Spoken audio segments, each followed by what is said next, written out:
Hello guys, welcome back to my new video. So today I am going to talk about future continuous tense. तो guys, future continuous tense का हम कैसे पहचान करेंगे? तो guys, जिस भी सेंटेंस के लास्ट में रहा होगा, रही होगी, रहे होंगे या रहा होगा, अगर ऐसे सेंटेंसेस होते हैं तो हम पहचान सकते हैं कौन सा टेंस है, फ्यूचर कंटिन्यूअस टेंस है। फ्यूचर में किसी समय पर कोई काम हो रहा होगा, फ्यूचर टाइम में जो भी काम रनिंग में होगा। तो गाइज हम लोग सिचुएशन की उससे समझते हैं। जैसे गाइज ये प्रेजेंट टाइम है और प्रेजेंट टाइम में आपके फ्रेंड का कॉल आया कि शाम को मूवी देखने चलते हैं और आप बोल रहे हो कि शाम को मैं टीवी देख रहा हूँगा या शाम को मैं पढ़ाई कर रहा हूँगा। तो ये क्या है गाइज, ये फ्यूचर कंटिन्यूअस टेंस है। आप प्रेजेंट टाइम में हो बट आप बात कब की कर रहे हो, फ्यूचर की कंटिन्यूटी दिखा रहे हो कि मैं फ्यूचर में पढ़ाई कर रहा हूँगा या मैं उस टाइम गेम खेल रहा हूँगा या मैं उस समय कपड़े धो रहा हूँगा। तो गाइस जब भी आप प्रेजेंट टाइम में होते हो और फ्यूचर टाइम का की कंटिन्यूटी को दिखाते हो तो इसमें हम लोग फ्यूचर कंटिन्यूअस टेंस का यूज करते हैं। अगर इसका स्ट्रक्चर है गाइस, अगर पॉजिटिव सेंटेंस है तो सब्जेक्ट प्लस विल और सेल, और विल और सेल का यूज मैंने फ्यूचर इंडेफिनिट टेंस में भी बताया था। आई और वी के साथ हम लोग सेल का यूज करते हैं, बट हम लोग स्पोकन इंग्लिश में भी और रिटन इंग्लिश में भी आजकल आई के साथ और वी के साथ विल का ही यूज कर रहे हैं। तो सबके साथ हम विल का यूज करेंगे तो वो गलत नहीं होगा, वो चलेगा। सब्जेक्ट प्लस विल और shall plus be plus verb की first form plus ING plus object. तो एग्जाम्पल देखते हैं, मेरा भाई कल तुम्हारे साथ खेल रहा होगा। तो देखो फ्यूचर की बात हो रही है ना, कल की बात हो रही है कि कल वो क्या कर रहा होगा, खेल रहा होगा। और कंटिन्यू भी होगी, कंटिन्यूटी भी दिखा रहा है ये कि कल वो क्या कर रहा होगा, तुम्हारे साथ खेल रहा होगा। तो my brother will be playing with you tomorrow. So negative sentence इसका गाइस, सब्जेक्ट प्लस विल और shall plus not plus be plus verb की first form plus ING plus object. तो मेरा भाई तुम्हारे साथ नहीं खेल रहा होगा। My brother will not be playing with you, और विल नॉट को हम लोग बोल सकते हैं won't. My brother won't be playing with you. तो इंट्रोगेटिव है गाइस, विल और सेल, इसमें विल और सेल का यूज हम लोग पहले करेंगे, plus subject plus be plus verb की first form plus ING plus object. तो अगर पॉजिटिव सेंटेंस है, क्या मेरा भाई कल तुम्हारे साथ खेल रहा होगा, will my brother be playing with you tomorrow. और अगर इसका नेगेटिव है, क्या मेरा भाई कल तुम्हारे साथ नहीं खेल रहा होगा, will my brother not be playing with you tomorrow.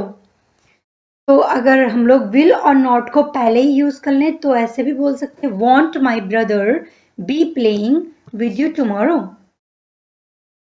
तो डबल इंट्रोगेटिव है गाइस, डब्ल्यूएस फैमिली को पहले यूज करना होगा, प्लस विल और shall plus subject plus be plus verb की first form plus ING plus object. अगर पॉजिटिव सेंटेंस है तो मेरा भाई तुम्हारे साथ कहाँ खेल रहा होगा, where will my brother be playing with you. और अगर इसका नेगेटिव सेंटेंस है, मेरा भाई तुम्हारे साथ कहाँ नहीं खेल रहा होगा, where will my brother not be playing with you.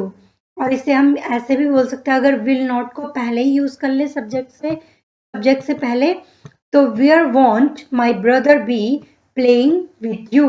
अगर वॉन्ट को पहले यूज किया हमने तो सब्जेक्ट के बाद नॉट का यूज नहीं होगा, where won't my brother be playing with you.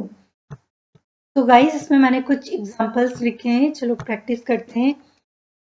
कल दोपहर मैं टीवी देख रहा हूँगा, I will be watching TV tomorrow in the afternoon. कल शाम को मैं खाना पका रही होंगी, I will be cooking food tomorrow evening. कल शाम को मैं खाना नहीं पका रही होंगी, आई विल नॉट, और वॉन्ट का भी यूज करेंगे, आई वॉन्ट बी कुकिंग, आई वॉन्ट का भी यूज कर सकते हैं, I won't be cooking food tomorrow evening. 1 घंटे बाद मैं पार्क में टहल रही होंगी। I will be walking in the park after 1 hour. 1 घंटे बाद आप चाय पी रहे होंगे। You will be taking tea after half an hour.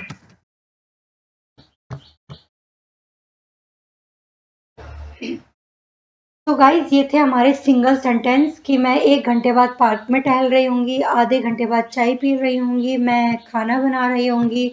और गाइज अब हम सीखेंगे डबल सेंटेंसेस। कभी आप जब स्पीकिंग करेंगे तो आप जाऊंगा उस वक्त मेरा दोस्त वहीं पर सब्जी खरीद रहा होगा। अगर ऐसे सेंटेंसेस आते हैं गाइज तो इसका स्ट्रक्चर होगा when plus subject plus verb की फर्स्ट फॉर्म प्लस एस और एस प्लस ऑब्जेक्ट। एस और एस का यूज होगा सब्जेक्ट के अकॉर्डिंग। तो गाइज जब मैं मार्केट जाऊंगा, जब ऐसे सेंटेंसेस हमें डबल सेंटेंसेस मिलते हैं तो हमें विल का यूज नहीं करना। ये सेंटेंस हमारा बनता है प्रेजेंट इंडेफिनिट टेंस में। तो जब मैं मार्केट जाऊंगा उस वक्त मेरा दोस्त वहीं पर सब्जी खरीद रहा होगा। इसमें भी रहा होगा आ रहा होगा ना, तो इसको देखते हैं हम लोग कैसे बनाएंगे। When I go to market. तो गाइज देखो हमने इसमें विल का यूज नहीं करा। When I will go to market अगर हम ऐसे बोलेंगे तो ये बिल्कुल गलत होगा। इसमें प्रेजेंट इंडेफिनिट टेंस का रूल यूज होगा। So when I go to market उसके बाद हमें फ्यूचर कंटिन्यूअस टेंस का यूज करना होगा। उस वक्त मेरा दोस्त वहीं पर सब्जी खरीद रहा होगा। My friend will be purchasing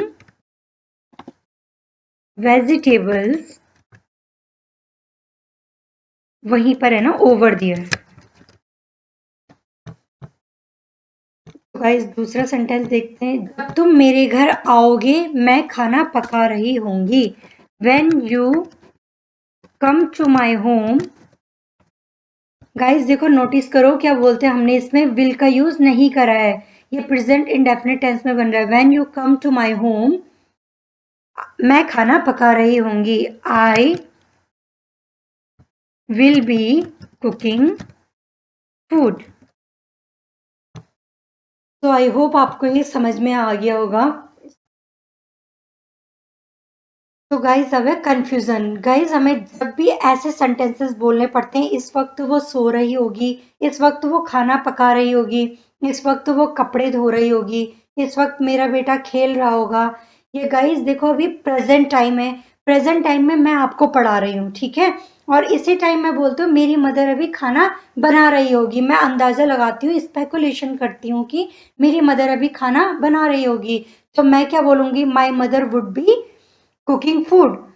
तो गाइज ऐसे सेंटेंसेस को बोलने के लिए हमें would be, may be, might be, must be में से किसी एक को यूज करना पड़ता है। तो स्ट्रक्चर समझते हैं guys. Subject plus would be, might be, may be, must be plus verb की first form plus ING plus object.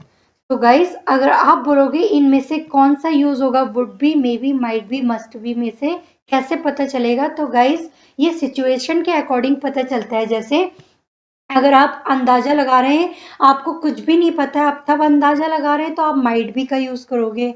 और अगर आपको पता है थोड़ा बहुत और आप तब अंदाजा लगा रहे हैं तो वुड बी का यूज करोगे। अगर आपको थोड़ा और ज्यादा पता है तो श्योरिटी है तो आप मे बी का यूज कर सकते हो। और मस्ट बी का यूज तब होगा गाइस जब आपको पक्का पता है कि मेरी मदर पक्का खाना बना ही रही होगी। तो मैं बोलूंगी my mother must be cooking food. तो गाइज अभी सेंटेंसेस देखते हैं हम लोग कि कैसे इसका यूज करेंगे। इस वक्त वो सो रही होगी। She would be. इस वक्त वो खाना पका रही होगी। She would be cooking food. इस वक्त वो कपड़े धो रही होगी। She may be washing cloth. इस वक्त मेरा बेटा खेल रहा होगा। माई सन माइट बी प्लेइंग। तो गाइज इसका ऐसा यूज होता है, आप इजीली यूज कर सकते हैं। तो इस वक्त आप प्रेजेंट टाइम में आप जो भी अंदाजा लगाते थे कि उस वक्त वो सो रही होगी, इस वक्त वो खाना बना रही होगी, इस वक्त वो खेल रहा होगा, ये सारे सेंटेंसेस हमारे क्या होते हैं, would be, may be, might B और मस्ट बी में कहे जाते हैं।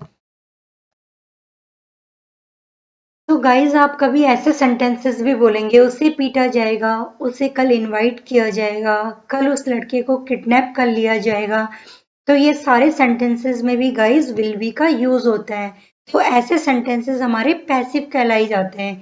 तो गाइज इसका structure object plus will be plus verb की थर्ड फॉर्म और बाय में सब्जेक्ट का भी यूज कर सकते हैं। बट गाइज अगर सेंटेंस है उसे पीटा जाएगा, तो वो किसके द्वारा पीटा जाएगा हमें ये नहीं पता, हमें सब्जेक्ट का नहीं पता कि उसको पीटने वाला कौन है, बट उसे पीटा जाएगा। तो ये होगा he will be beaten. Beat का थर्ड फॉर्म होता है ना बीटन। उसे कल इनवाइट किया जाएगा, हमें नहीं पता उसे इनवाइट करने वाला कौन है, बट उसे इनवाइट किया जाएगा। ही विल बी इनवाइटेड। कल उस लड़के को किडनैप कर लिया जाएगा। अब उसे किडनैप कौन करेगा हमें वो नहीं पता, बट कल उस लड़के को किडनैप कर लिया जाएगा। That boy will be kidnapped tomorrow. तो ये था गाइस हमारा पूरा विल बी का use and future continuous tense का यूज। तो गाइस आई होप आपको समझ में आया होगा। अगर वीडियो अच्छी लगी हो तो लाइक करें, शेयर करें, सब्सक्राइब करें। और गाइस आप भी सेंटेंसेस को लिखिए घर पर और प्रैक्टिस करिए, तो आपको और ज़्यादा समझ में आएगा। तो गाइस मिलते हैं नेक्स्ट वीडियो में। Thank you so much for watching my videos.